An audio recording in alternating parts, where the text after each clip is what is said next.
মধ্যপ্রাচ্য সংঘাতে নতুন খেলা শুরু করেছিল ইসরায়েল। তুরস্কের বিরুদ্ধে কুর্দিদের উস্কে দিয়ে সিরিয়া সহ ওই এলাকায় ফায়দা লুটতে চেয়েছিল বেনিয়ামিন নেতানিয়াহুর দেশ। তবে এবার সেই খেলা শেষ। এরদোয়ানের কাছে এবার আত্মসমর্পণ করতে চলেছে তার দীর্ঘদিনের শত্রুরা।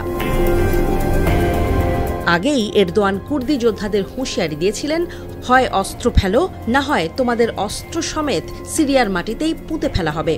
তার সেই হুঁশিয়ারিতে কাজ হয়েছে। এবার এসেছে আত্মসমর্পণের ঘোষণা। তুরস্কে নিষিদ্ধ ঘোষিত সংগঠন কুর্দিস্তান ওয়ার্কার্স পার্টি বা পিকেকের কারাবন্দী নেতা আবদুল্লাহ ওজালান তার সংগঠনের সদস্যদের অস্ত্র সমর্পণের আহ্বান জানিয়েছেন। কেবল সেখানেই শেষ নয়, এবার তিনি পুরো সংগঠনটিকে বিলুপ্ত ঘোষণা করতে বলেছেন। তারপর তুর্কি সরকারের সঙ্গে চলা বিবাদ মিটিয়ে নেয়ার আহ্বান জানিয়েছেন। 1999 সাল থেকে ইস্তানবুলের কাছে একটি দ্বীপ এলাকার কারাগারে বন্দী আছেন পিকেকে নেতা ওয়াজালান। বৃহস্পতিবার তুর্কিয়ে কুর্দিপন্থী ডিইএম পার্টির একটি প্রতিনিধি দল কারাগারটি পরিদর্শন করে। এরপর ওজালান তার সংগঠনের সদস্যদের উদ্দেশ্যে একটি বিবৃতি দেন। সেই বিবৃতিতে ওজালান বলেছেন, আমি অস্ত্র সমর্পণের আহ্বান জানাচ্ছি এবং আমি এই আহ্বানের ঐতিহাসিক দায় নিচ্ছি। আপনারা সম্মেলন করুন এবং সিদ্ধান্ত নিন। সংগঠনের সবাইকে অবশ্যই অস্ত্র সমর্পণ করতে হবে। পিকেকে সংগঠনকে অবশ্যই নিজেদের বিলুপ্ত করতে হবে। ওজালান 1999 সালে কেনিয়ায় গ্রেপ্তার হন এবং তুরস্কে রাষ্ট্রদ্রোহিতার দায়ে যাবজ্জীবন কারাদণ্ড পান।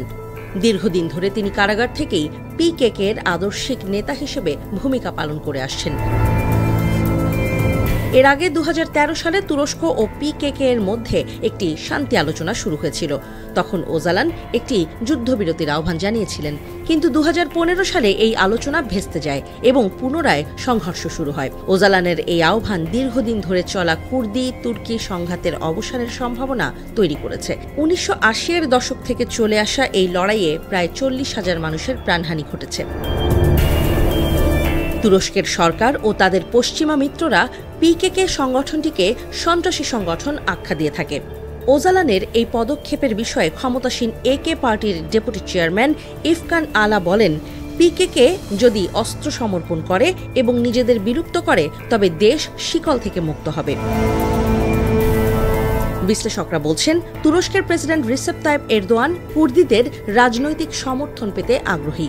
তাকে 2028 সালে ক্ষমতার মেয়াদ শেষে এই সমর্থন এরদোয়ানকে আবার ক্ষমতায় থাকার সুযোগ দিতে পারে।